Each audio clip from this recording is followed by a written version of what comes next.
በትላንትናው ዕለት ዓለምን ያሳዘነ ጥላቻ ምን ያክል ውጤት እንደሚያመጣ ለዓለም ትምህርት በሚሆን መልኩ የታየ አንድ በጣም አሳዛኝ ክስተት በአሜሪካ ተከስቶ ነበር።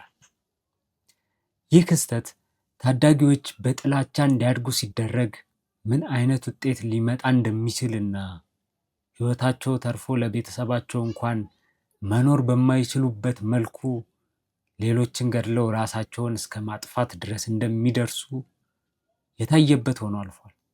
በዛሬው ፕሮግራማችን በካሊፎርኒያ ዘ ኢስላሚክ ሴንተር ኦፍ ሳን ዲያጎ የተከፈተውን ጥቃትና አጥቂዎቹ የተገደሉትን ሰዎች እንዴት እንደዛ ሊፈጠር እንደቻለም የምንቃኝ ይሆናል። አብራችሁን ቆዩ። ኢስላሚክ ሴንተር ኦፍ ሳን ዲያጎ ሁለት ታዳጊዎች ሙሉ ትጥቅ ታጥቀው ወደ ቦታው በአንድ መኪና ይደርሳሉ። እኚህ ታዳጊዎች ሲታዩ ገና ተጫውተው ያልጠገቡ የሚመስሉ የ17 ዓመትና የ18 ዓመት ገና ታዳጊ ወጣቶች ናቸው። ኬን ክላርክ የተባለው የ17 ዓመት ወጣትና ካሌቭ ቫስኩዌስ የተባለው የ18 ዓመት ወጣት ሙሉ ትጥቃቸውን ታጥቀው መስጂዱ ላይና መስጂዱ ጋር አብሮ የሚገኘው የእስልምና ትምህርት የሚሰጥበት ኢስላሚክ ስኩል ላይ ጥቃት ለመክፈት እንቅስቃሴ ማድረግ ይጀምራሉ።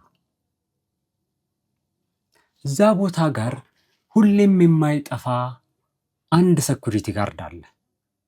አሚን አብዱላሂ ይባላል። ይህ ሴኩሪቲ ጋርድ ወደ እስልምና የተመለሰ ሰለምቴ ሲሆን በሃይማኖቱም በጣም ጥብቅና በብዙዎች የሚከበር የሚወደድ ሰው ነው ይሉታል። እኚህ ታዳጊዎች ጥቃት ለመክፈት እንቅስቃሴ መጀመራቸውን የተረዳው አሚን አብዱላሂ ወዲያው በፍጥነት ትምህርት ቤት ጋር የሚገኙ መምህሮችን ትምህርት ቤቶቹን ወይም ክላሶቹን ዘግተው ማንም ከዛ እንዳይወጣ እንዲያደርጉ ትዕዛዝ ያስተላልፋል። ከዛም ኢስላሚክ ሴንተሩንና ኢስላሚክ ስኩሉን በነፍሱ መጠበቅ ይጀምራል። እስከ መጨረሻው ድረስ እኚህ ታዳጊዎች ወደ ሌላ ህፃናት ወይም መስጂዱ ጋር ወደሚገኙ ምዕመናን ጥቃት እንዳያደርሱ የቻለውን ሁሉ ነው ያደረገው።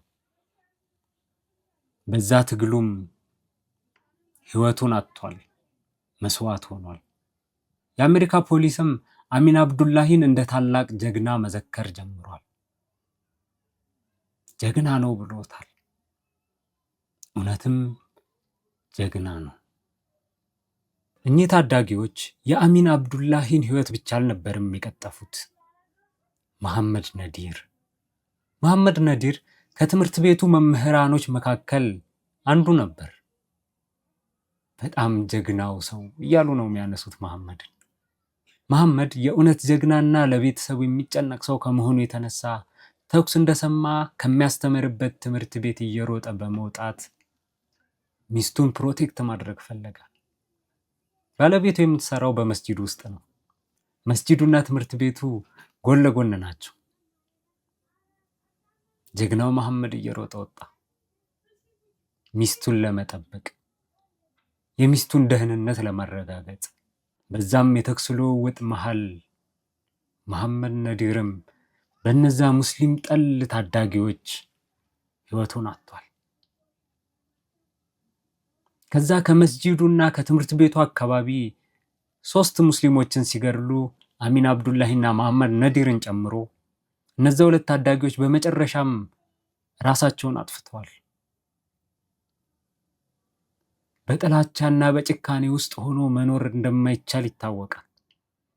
ለዛም በመጨረሻ ራሳቸው ላይ ተኩሰው ራሳቸውን እዛው በቦታው ገድለዋል። በእነዚህ ታዳጊዎች ጥላቻ ምክንያት የእነሱን ህይወት ጨምሮ በአንድ ተኩስ ውስጥ 5 ሰዎች ህይወታቸው አለፈ። መርማሪ ፖሊሶች ባደረጉት ምርመራ መኪናቸው ውስጥ ሙስሊም ጠል የሆኑ የተለያዩ ጽሑፎችን አግኝተዋል። የዛ ውጤትም ይህ ሆኗል። ለቤተሰባቸው አልበጅም፣ ሐዘን ለማውጣትም አይመችም። በጥላቻ ታውሮ ገድሎ ራሱን ላጠፋ ልጅ እንዴት ነው ሐዘን የሚወጣው? ደግሞ ልጅ ነው። ምንም ቢሆን የራስ ልጅ ደምና ስጋ ነው። በፎቶ የምትመለከቱት ሰለምቴው አሚን አብዱላሂ በተለያዩ እንቅስቃሴዎች የሚታወቅ በአካባቢው ሙስሊም ኮሚኒቲ እጅግ ተወዳጅና ይከበራሉ ከሚባሉ ሰዎች መካከል አንዱ ነበር። ሰኩሪቲ ጋርድ ብቻ አይደለም የነበረው ለአካባቢው ሙስሊም። በኢማኑ ጥልቀት ብዙዎችን የሚያስገርም እሱ በሚሰራቸው ከይር ስራዎች ሌሎችንም የሚጋብዝ አይነት ሰው ነበር። ኢማኑ ያስቀናል ይላሉ። እንደውም አንድ የአካባቢው ሙስሊም ኮሚኒቲ አባል ምርጥ ሰው ላገኝ ካልክ ልታገኘው የምትችለው ምርጡ ሰው እሱ ነው ሲል ነበር አሚን አብዱላሂ የሚገልጸው። አሚን አብዱላሂ የ8 ልጆች አባት ነበር። እኚህ በጥላቻ የታወሩ ታዳጊዎችና እነሱ ላይ የተለያየ ጥላቻን ሲነዙ የነበሩ ሰዎች እኚህን 8 ልጆች ነው ያላባት ያስቀሯቸው።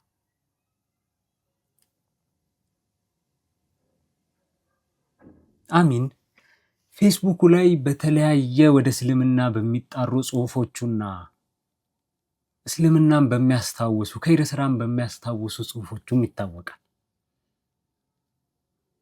እኔን በጣም ልቤን የነካው እንደውም ከመጨረሻዎቹ ጽሁፎቹ መካከል አንዱ የሆነው ይህ የምታዩት ጽሁፍ ነው።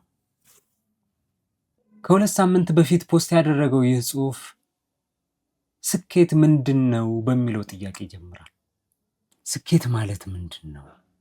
ለብዙ ሰዎች ስኬት ማለት የገንዘብ መረጋጋት፣ ጥሩ ስም እና ውበት የመሳሰሉት ነገሮች ናቸው ይላል አሚን አብዱላሂ።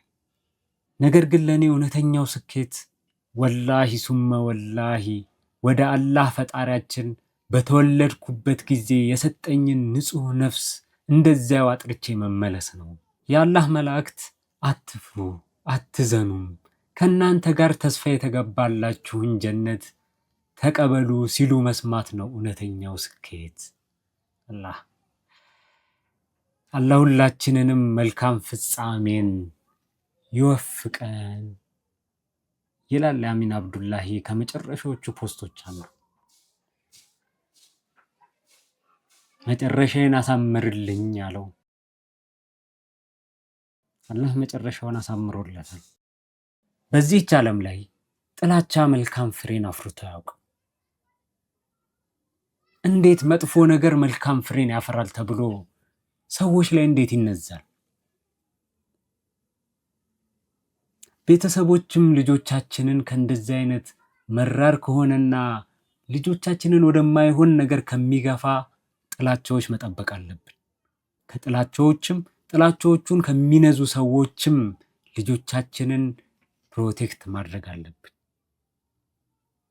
እንዲህ እንደ ትላንቱ እንደነ ኬንና ካሌብ ንጹሃንን እንደዚህ ገድሎ ራስን ከማጥፋት የሚገኝ ምንም አይነት ትርፍ የለም።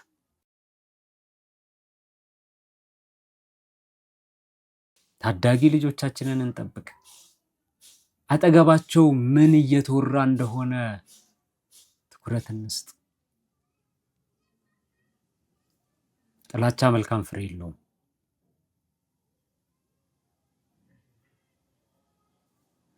የተከበራችሁ የሪል ቶክ ዊዝ ሳላሀዲን ቤተሰቦች፣ የዛሬው ሪል ቶክ ዊዝ ሳላሀዲን ትላንትና በተፈጠረው አሳዛኝ ክስተት ዙሪያ ለእኛ ያስተምራል ብዬ ወደ እናንተ ይዤ ቀርቤያለሁ። በቀጣይ በሌላ ፕሮግራም እስከምንገናኝ መልካም ጊዜ